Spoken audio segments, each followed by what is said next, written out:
La bonne équation? Chimie plus médecine, le tout multiplié par des entraînements, tu es sur la voie de la réussite. Vise le pass avec ISA. UE1 Biochimie. Chapitre référent, liaison, fonctions chimiques simples et isomérie. Voici un QCM du pass. On s'intéresse ci-après aux structures du mendipromamide et du métalaxyle, deux fongicides. Parmi les affirmations suivantes, cochez là où les réponses exactes. Je te conseille vivement de mettre en pause la vidéo pour te donner le temps de la réflexion et dès que tu as tes propositions de réponse, appuie sur play et profite de ma correction. Proposition A. Le mendipromamide représenté ci-dessus est de configuration absolue sinistère, S. En cas de besoin, tu peux revoir l'explication des configurations absolues dans la vidéo 1.4c. Je commence par repérer le carbone asymétrique à l'aide d'un astérisque. Il porte un hydrogène, un carbone, un azote, un autre carbone. L'hydrogène a la 4e position, comme toujours. L'azote a le numéro atomique le plus élevé par rapport au carbone. Il est en pole position. Il reste 2 carbones à départager. Celui du haut porte un azote qui compte pour 3, car c'est une triple liaison qui relie les 2 atomes. Celui de gauche porte 2 carbones, mais l'équivalent de 3 à cause d'une double liaison CC. Ce dernier groupement est plus léger, il a la position 3 et l'autre la position 2.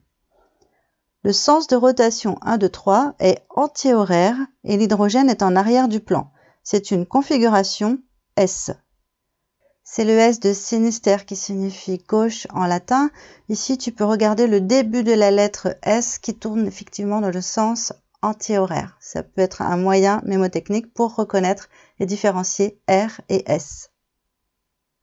La proposition A est vraie. Proposition B. Le mendipromamide possède une fonction amide secondaire et une fonction alcyne. Au cas où tu veuilles réviser les classes des amines et des amides, je te renvoie à la vidéo 1.3a.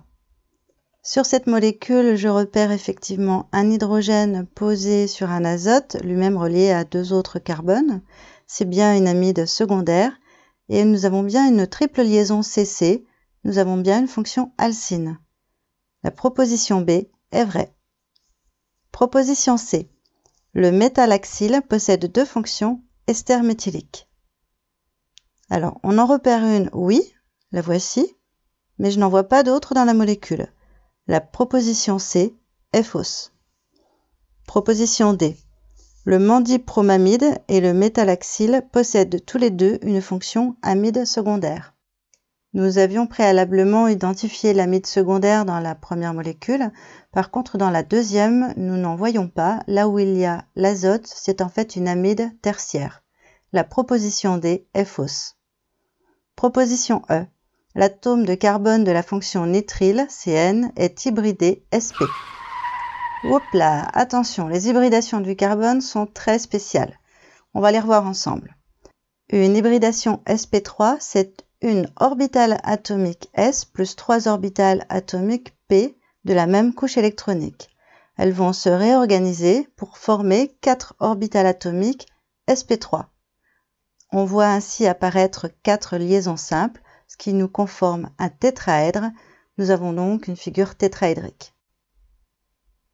L'hybridation sp2, c'est une orbitale atomique S plus 3 orbitales atomiques P de la même couche électronique. Elles vont former 3 orbitales atomiques hybrides sp2 plus une orbitale atomique P qui n'aura pas bougé. On obtient une liaison double sigma plus pi et 2 liaisons simples. Nous sommes donc en triangulaire plan. Quant à l'hybridation sp, c'est en fait une orbitale atomique S plus une orbitale atomique P qui vont se réarranger pour former 2 orbitales atomiques sp et 2 orbitales atomiques P.